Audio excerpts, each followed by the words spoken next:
이 세상을 비롯해서 우주 만물은 하나님께서 창조하셨습니다. 물건을 하나 만들더라도 하나의 제품이 나올 때 보면 그 제품에는 반드시 그와 관련된 이 제품이 무엇을 위해서 또 어떻게 사용되는 것인지에 대한 제품 설명서가 있기 마련입니다. 곧 매뉴얼인 거죠. 그런 의미에서 하나님의 말씀은 우리가 살아가는, 이 땅을 살아가는 우리 모두가 어떻게 살아야 하는가, 무엇을 위해 살아가야 하는가에 대한 해답을 우리에게 가르쳐주는 아주 귀중한 말씀임을 알게 됩니다. 그런데 문제는 그 하나님의 말씀을 여러분은 어떻게 알 수 있겠습니까? 예전에 구약의 사람들은 그래서 하나님의 말씀은 모세를 통해 우리에게 주신 말씀이다. 하나님의 감동으로 적어놓은 토라, 곧 율법서가 곧 하나님의 말씀이다. 그렇게 생각을 했습니다. 그리고 그것이 채 설명하지 못하는 순간순간의 말씀들은 하나님께서 기름 부은 선택한 예언자들을 통해서 하나님께서 말씀을 주셨다. 그래서 율법과 예언이라는 것이 당시에는 중요한 하나님의 말씀으로 그렇게 사람들이 알게 되었다는 겁니다.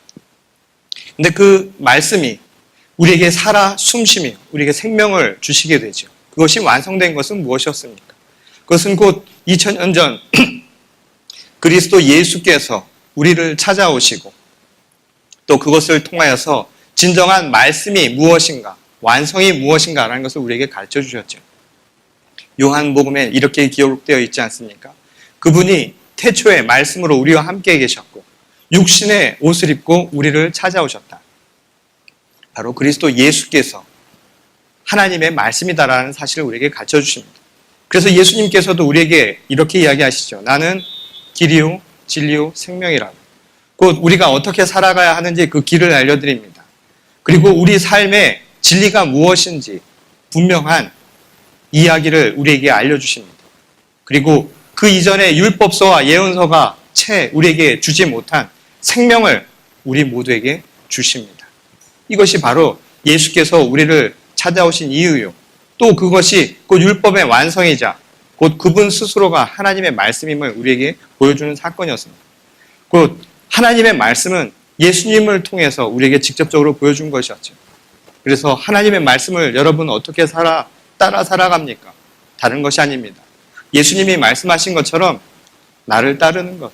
곧 예수님의 말씀과 그의 행동 그리고 그의 보여진 모든 모습들을 따르는 것. 이것이 곧 하나님의 말씀을 따라 살아가는 길이라는 것이죠. 그런데 예수께서 마지막 날 잡히시던 밤에 이 제자들과 함께 공동의 식탁을 나누시면서 자신의 살과 피를 나누는 이 성찬의 예식을 우리에게 보여주셨습니다. 그것을 통해서 이제는 육신의 몸으로 더 이상 너희와 함께 할 수 없지만 곧 내가 살아서 너희와 함께 있음을 보여주는, 그래서 나를 기억하라고 하는 그 말씀으로 우리에게 이 성찬이 무엇인가를 가르쳐 주셨죠. 그리고 떡과 그리고 포도주를 나누었습니다. 그리고 이것이 곧 내 몸이요 그리고 너희를 향한 보혈의 피다 라고 이야기를 하셨죠. 구원의 말씀입니다. 그래서 그 성찬은 곧 우리에게 중요한 의미죠.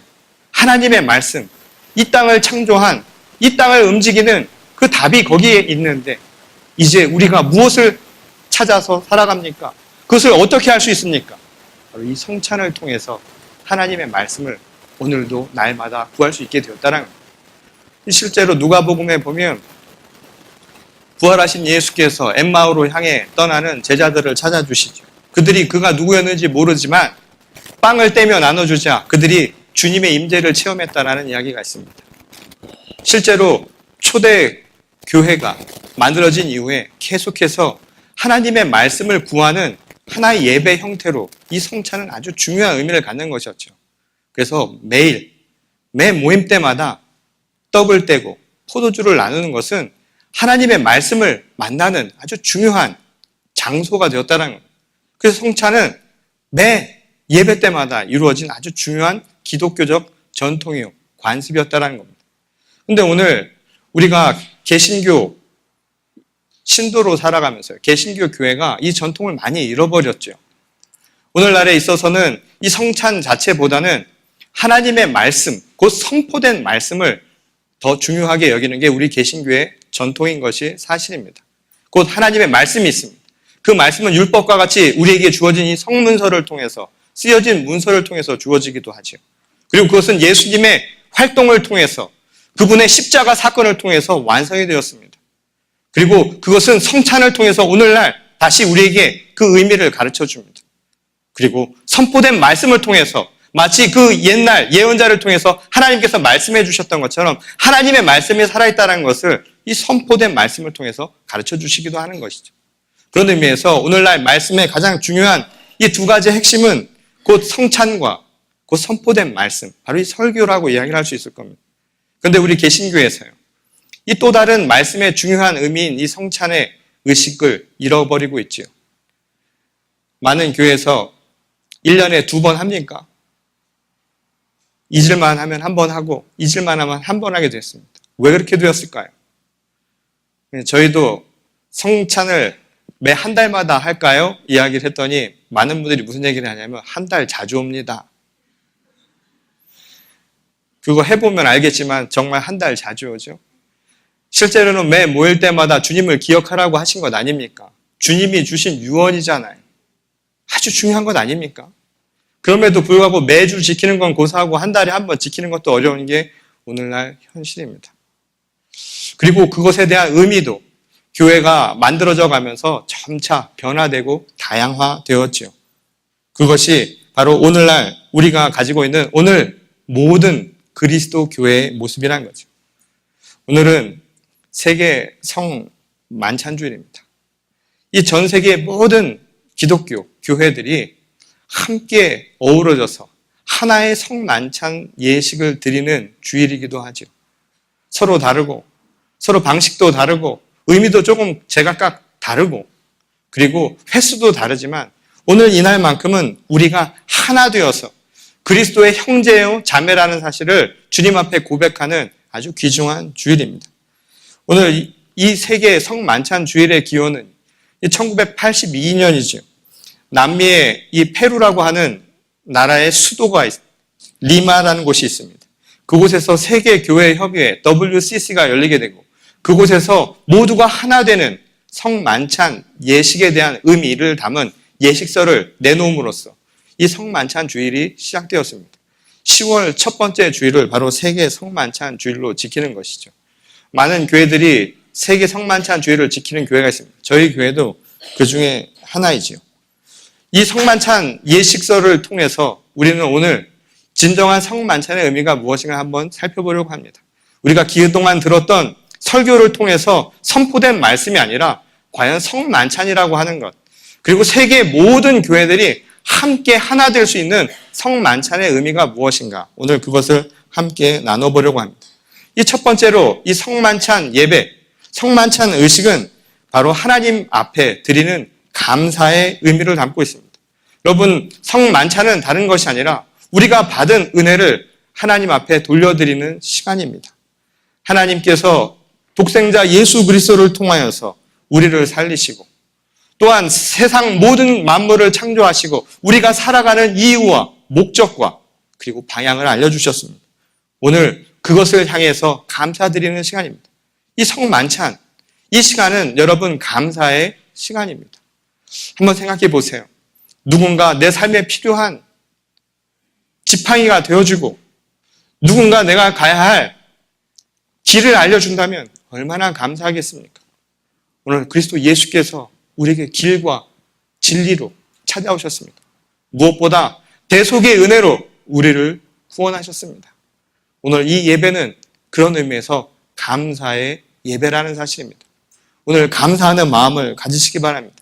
이 두 번째로는 성만찬은 바로 주 예수 그리스도의 대속적 죽음을, 바로 우리를 위해 돌아가신 그 십자가를 기념하는 바로 그 의미를 담고 있다는 사실입니다.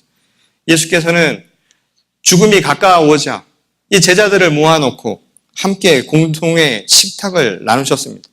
그 공동의 식탁이라는 게 무엇입니까? 함께 나누는 겁니다. 함께 먹고 마신 것이 과연 무엇이었을까요? 바로 주님의 몸과 피를 나눈 것 아닙니까? 그래서 참 웃지 못할 이야기도 있었습니다. 초대교회를 비판하는 많은 사람들은 저들이 식인종이 아닌가라는 생각을 했습니다. 왜냐하면 살과 피를 나눈다고 하니 그것을 먹는다고 하니 저들이 식인종 집단이라 해서 그들을 이교시했던 경우도 있었다고 합니다. 근데 중요한 것은 정말 우리가 함께 먹었던 것은 무엇이었을까요?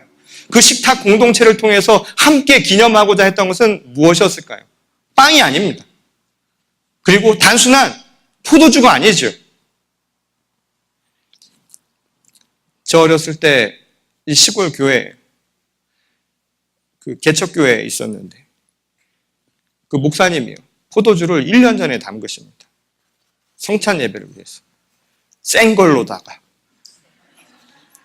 그냥 포도를 숙성시키면 되는데 그래도 충분한데 거기다 꼭 소주를 넣으세요. 그래서 소주를 넣어서 1년을 숙성을 시키니까 못해도 알코올 농도가 2배 이상은 될 겁니다. 성만찬 주일이 있는 주일마다 왠지 기쁨이 넘쳐나는 거예요. 예배가 끝나고 나서 노인분들이 집에를 가지는 않는 거예요. 너무 기분이 좋으니까 왠지 모르지만 그분들은 생각했겠죠. 주님의 은혜가 아닐까. 그래서 예배가 끝나고 나서 목사님 댁 앞에 주르르 서서 그 빵 좀 주십시오. 그리고 그 포도주 좀 주셨으면 좋겠습니다. 라고 이야기를 합니다. 근데 정말 우리가 먹은 게 빵과 포도주였을까요? 우리가 함께 먹은 것은 그것이 아닙니다. 바로 주님의 살과 피입니다. 그것은 다른 것이 아니라 바로 하나님의 말씀을 먹었던 것이죠. 오늘 우리가 이 자리에서 함께 기념하는 것은 다른 것이 아니라 우리 삶을 찾아오신 바로 예수 그리스도, 그분의 삶을 기억하는 것입니다. 그리고 그분의 죽으심을 통하여서 우리에게 주신 그 구원의 그 뜨거운 감격을 함께 나누는 것이죠. 얼마나 감사한지 모르지 않습니까? 바로 이것이 예수 그리스도를 통하여서 우리에게 보여주신 성만찬의 바로 의미, 두 번째라는 겁니다. 이 세 번째 성만찬의 의미는 성령의 임재와 충만함을 받는 은혜의 시간입니다.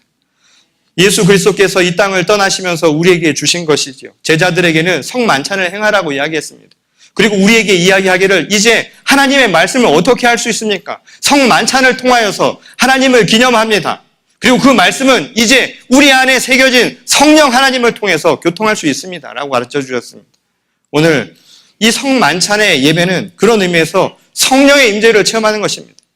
주님의 살과 피를 대하면서 성령님이 내 안에 살아계시며 하나님이 주신 그 말씀을 다시금 회복하는 시간이라는 것이죠.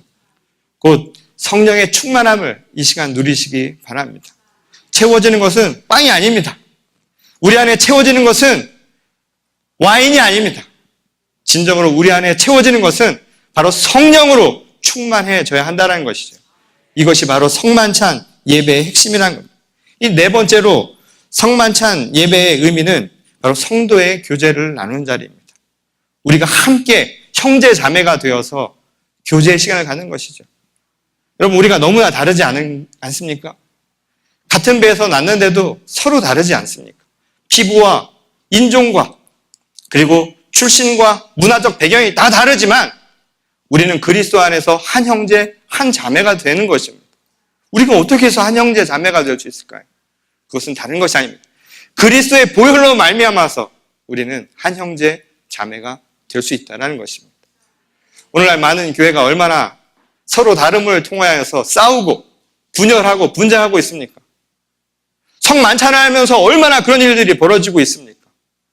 서로 생각이 다르다는 이유로 성만찬을 거부하는 사례를 우리는 번번이 보게 됩니다. 여러분, 성만찬은요, 아무리 싸워도 그런 거 아닙니다. 주 안에서 함께 나누는 것이죠.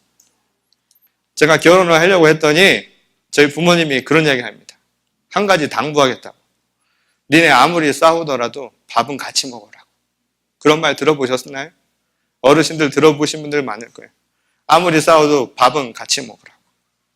오늘 그리스도 예수께서 우리에게 말씀하십니다. 니네가 비록 다르더라도 너희가 하나 될 수 있습니다.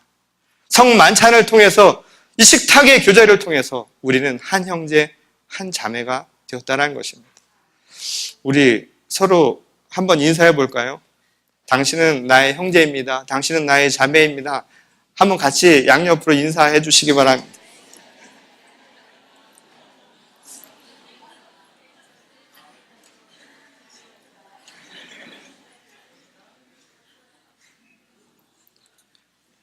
좋지 않습니까? 함께 웃으며 나눌 수 있는 식탁의 공동체. 우리 교회가 그런 곳입니다.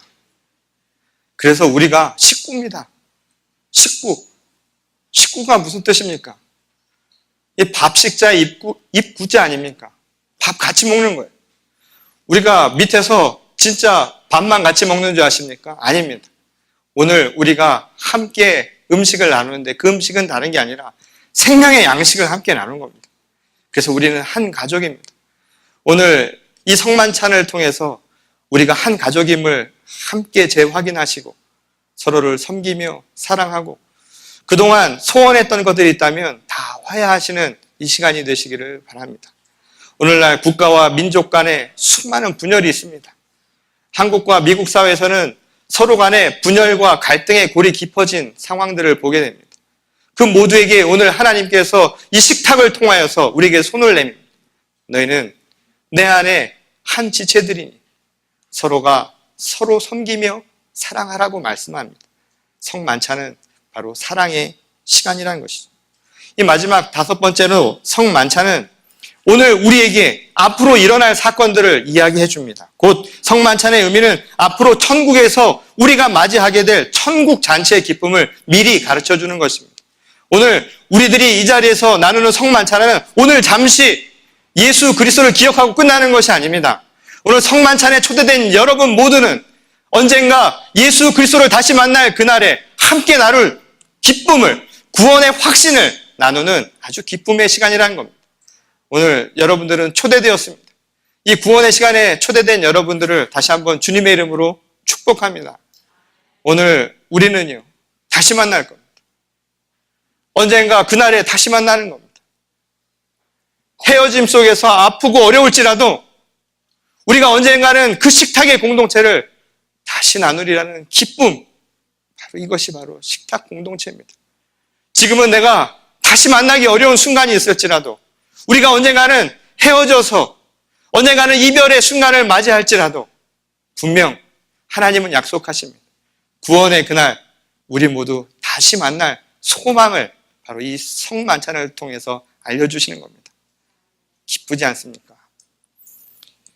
제가 지난주 자리를 비웠더니 그 한 주 만에 왔는데 말이죠. 좀 낯서네요. 그 한 주 동안 무슨 일이 있었는지 모르겠습니다.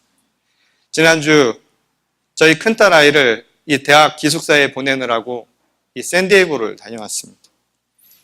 큰딸 아이를 대학교 기숙사에다 내려놓고 돌아오는데 가슴이 먹먹해지고 눈물이 앞을 가리고 이래야 될 것 같은데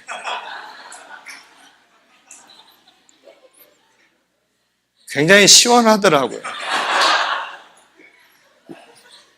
우리 딸이 이거를 볼지 모르겠습니다만 솔직히 그렇더라고요. 참 고생 많이 했구나. 우리 부부 서로를 위로하면서 아이를 떨어뜨려 놓고 집에 돌아왔습니다. 근데 집에 돌아와서 식탁에 앉았는데 그 식탁에 앉아서 저녁을 먹으려고 생각을 해보니까 자리 하나가 비어있는 겁니다. 그 전에는 몰랐는데 비어있는 식탁을 보니까 그때까지 느끼지 못했던 마음들이 생겨나더라고요. 아, 이제는 정말 품 안에서 떠나보내는구나. 이제 어떻게 다시는 예전처럼 어린아이 다루듯이 내 딸과 함께 할 수 없을지도 모른다라는 생각이 드니까 마음이 좀 변화가 생기고 또 허전함도 생기고 또 말 못할 그런 감정이 느껴지는 게 사실이었습니다. 근데 제가 그날 왠지 뭔가 하나 빠져있는 듯한 가슴 한쪽이 이 아빠들만 느낀다라는 딸아이를 떠나보내고 혼자 가슴이 참 적적하고 말로 표현하기 어려운 그 미묘한 감정을 가지면서 제가 그런 생각을 해봤습니다. 왜 그 말을 못하고 왔을까? 말이라도 좀 하고 올 걸. 떠나보내면서 말도 못하고 그냥 돌아왔습니다. 그냥 좋아서. 뒤늦게 딸 생각을 하면서 그런 생각이 들었습니다. 지금 옆에 있으면 꼭 이 얘기를 해주고 싶다라는 생각이 들었습니다. 비록 우리가 몸은 떨어져 있어도 엄마 아빠가 늘 함께하고 있으니까 힘내라. 꼭 그 얘기를 하고 싶더라고요. 아마 이곳에 공부하러 우리 청년들 떠나보낸 부모님들 마음이 다 똑같을 겁니다. 야, 비록 내가 몸으로는 같이 하지 못하더라도 너네 힘내라. 내가 기도한다.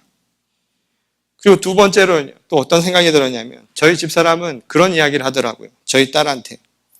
언제나 엄마 아빠는 네 편이니까 걱정하지 말라고. 그리고 힘들고 어려우면 언제든지 엄마 아빠한테 이야기하라고. 저도 그 얘기가 해주고 싶었습니다. 걱정하지 말고 꼭 이야기해라고. 그리고 마지막으로 정말 해주고 싶은 말이 있었습니다. 이게 참 희한하더라고요. 저는 다 커서 말이에요. 결혼 생활 이제 제가 20년 됩니다. 이제 저희들끼리 사랑해라는 말을 안 써본 지 그 단어가 어디 있는지 꽤 오래된 이야기가 된 것 같은데 언제부터인가 큰딸에게 제가 그 말을 잃어버렸습니다. 엄한 아빠가 되고 또 아이가 잘 자라서 성공했으면 좋겠다라는 마음이 커서였는지 아이에 대한 기대가 커서였는지 그러면서 열심히 하라고는 이야기하면서 정작 사랑한다는 말은 하지 못했다는 생각이 문득 들었습니다. 그리고 언제부턴가 큰딸에게 그 말을 하기가 쑥스러워지는 순간이 오더라고요. 제가 마지막으로 꼭 해주고 싶은 말이 그 말이었습니다. 사랑한다고. 엄마 아빠는 늘 너를 사랑하고 있다고. 오늘 이 성찬의 의미입니다. 이 성찬의 시간에 주님이 우리를 초대하셨습니다. 비록 우리가 이 성찬의 한 자리는 비워둔 채로 이 성만찬의 의식을 하게 되지만 주님께서 우리에게 말씀하십니다. 육신의 몸으로는 더 이상 우리와 함께 할 수 없을지라도 늘 우리와 함께하니 힘을 내라고 말입니다. 그리고 감사와 그리고 용서로 고백하는 우리들에게 주님께서 또 말씀하십니다. 나는 늘 너희 편이니까 걱정하지 말고 언제든지 이야기하라고. 그 고민을 함께 나누자고. 너희 수고를 내가 덜어줄 것이니 함께 나누자고 우리를 초대하십니다. 그리고 마지막으로 우리에게 말씀하십니다. 사랑한다고. 오늘 이 성만찬은 우리를 사랑하는 이 사랑의 고백의 시간입니다. 오늘 말씀을 통해서 이 성만찬을 통해서 여러분들이 생명의 양식을 함께 나누게 될 겁니다. 여러분 그 생명의 양식인 주님의 몸과 피를 대할 때 여러분 힘 얻으시기 바랍니다. 위로 얻으시기 바랍니다. 그리고 평안을 얻으시고요. 그리고 기쁨과 소망 그리고 사랑을 받으시는 여러분 모두가 되시기를 주님의 이름으로 간절히 축원합니다. 우리 다 같이 기도하시겠습니다.